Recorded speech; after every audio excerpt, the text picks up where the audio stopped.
alright, alright.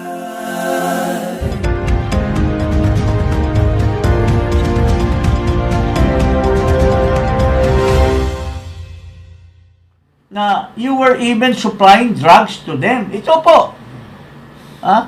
Galing sa Rolling Stone. Ito, basahin natin yung Rolling Stone, si Keith Richards, a very famous band. Keith Richards, remember son of an overthrow dictator from the Philippines in an interview with NME. NME is a magazine. Keith Richards' interview with NME magazine during their Steel Whale tour in 1990. So, as early as 1990 and before. Well, remember when we had this homecoming tour in England sometime in 1978 or 79.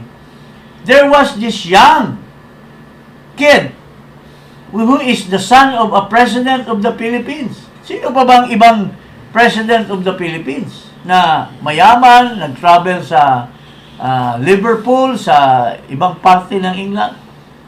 He hung around with us for 2 months, riding with our tour, bus and plane, staying in hotels and acting like a roadie. He provided us kilos and kilos of cocaine, expensive alcohol and other drugs for free to be with us. But then his father got wind of his partying ways with us, and one day he was forcibly taken by some government agents during our concert in Manchester and flown immediately back to his country. That was the last time we heard of him until we heard that his father was overthrown by a peaceful revolution in 86. Yung mga tao na walang kinalaman sa ating politika, Disinterested party, nagsasalita. Hindi ka lang user, kundi supplier pa. Hindi lang cocaine, pagkain din, binibigay mo.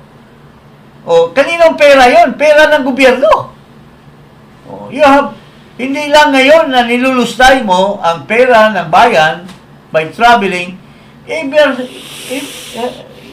then, mga kababayan, nung kanyang tatay ay nagdeklara ng martial law, ay naglulustay na ng pera. Binibigyan yung mga mayayaman na tulad ng Rolling Stone. Paring ano? Alright, alright, alright.